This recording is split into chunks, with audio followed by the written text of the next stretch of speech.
Hi everybody and welcome to Fun Fact Friday from Team Vincent Motorsports in Ayr, Ontario. Today is Labor Day weekend in Canada, the end of August, beginning of September, end of summer, beginning of fall, which has us thinking about the upcoming snowmobile season.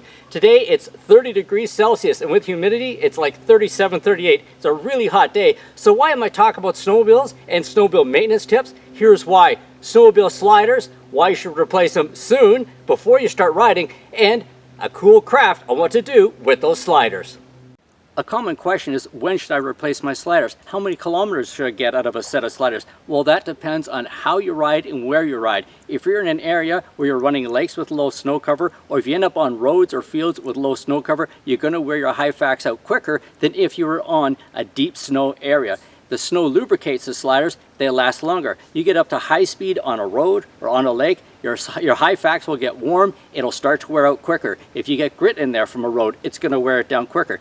I've been on lakes and I've been on roads where somebody come flying past at high speed and you can actually smell the Hyfax starting to wear down quickly. So, if you're on their area where there's low snow, kick some snow in and make your sliders last. Now, before you head out on your first trip of the year, some people say, well, I'm going on a long trip up to Noranda or up to Cochrane. You want to make sure you've got good sliders. Even if you've got, say, a 500 or 1,000 kilometers left on your sliders, you've measured and think, yeah, I'm good to go. You don't want to get up there and find out at 1,500 kilometers, your sliders are done and then somebody's got to tow you back or you've got a repair to do out of town. Make your first ride a good ride and replace your sliders.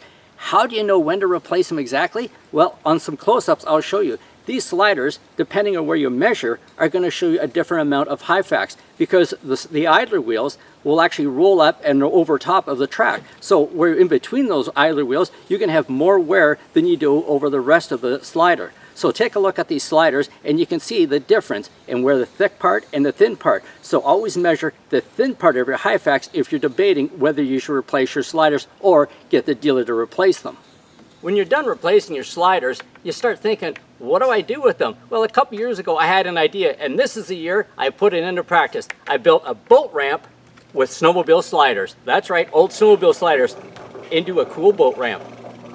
Now on to the part of the video you're all excited about and you've all been waiting for. How did I build that get it done boat ramp for my tin boat, my old canoes, and my old kayaks? Well, simple friends, I'm thrifty. That's right, I'm a bit thrifty, also known as cheap. Used lumber from underneath my cottage, used sliders from projects at the dealership, I used winch, even a used cable. That's right, everything's used because I'm thrifty. Now, I wanted to build something that could pull the boat all the way up the shore and the canoe all the way up the shore without having to lift over docks and scratch everything. So I used the old Hyfax, that's right, nice slippery surface, nice and smooth. Now, I wouldn't put a 255 Scarab on this boat ramp that I built, but it does work well with canoes, kayaks, and tin boats. So, used material, screwed it all together, put a winch at the end, even a couple modifications from listening to other people. When I built my prototype boat ramp, that's right, version 1.0, I used the original rope that came with the winch. That's right, the boat winch. Now, a lot of boat winch ropes are only 20, maybe 25 feet long. So it wasn't long enough to go all the way to the shore. So I had a system of putting two ropes together. And then, guess what? Our parts guy, Nate, he opened my eyes and said, hey, Phil, why don't you just use an ATV winch cable that's 50 feet long? Brilliant. Thanks, Nate. So I went, got myself a cable 50 feet long, and look at that. I can now winch the boat all the way up the shore, all the way down, without having to use a series of ropes. Gosh, those parts guys are smart.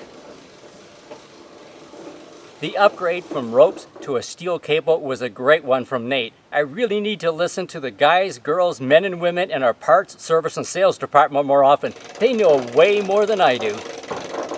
I've used the boat ramp and boat winch a few times now, and hey, it works pretty well for my tin boats and canoes and kayaks, the scratch and dent specials I have here at the cottage. I wouldn't use my home build project for your high-end boats. Nah, maybe leave it for my scratch and dent specials.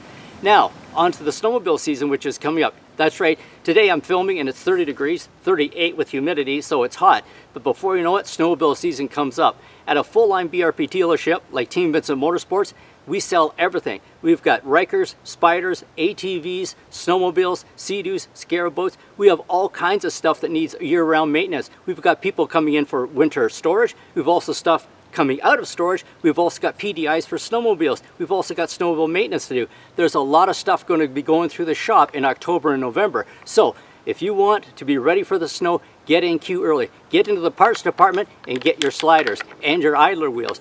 Get set up with service. If you want to have a full go over your sled, get it in as early as you can. Call us, book an appointment so you're ready for the winter. Don't wait for when the season has already started. It may be too late for you to get out on that first snowmobile ride. First rides for Cochrane, Noranda, elsewhere, make sure you're ready to go with fresh sliders, fresh idler wheels, and a full go over your sled. Thank you so much for watching our video series here at Team Vincent Motorsports. Both the interesting vintage, the tech tips, and also the crafty how-to projects. We have a full line of videos on our YouTube page. Thank you so much for watching, subscribing, and don't forget to comment on our entire video series. Team Vincent Motorsports, Ayr, Ontario, and sometimes up at the boat ramp.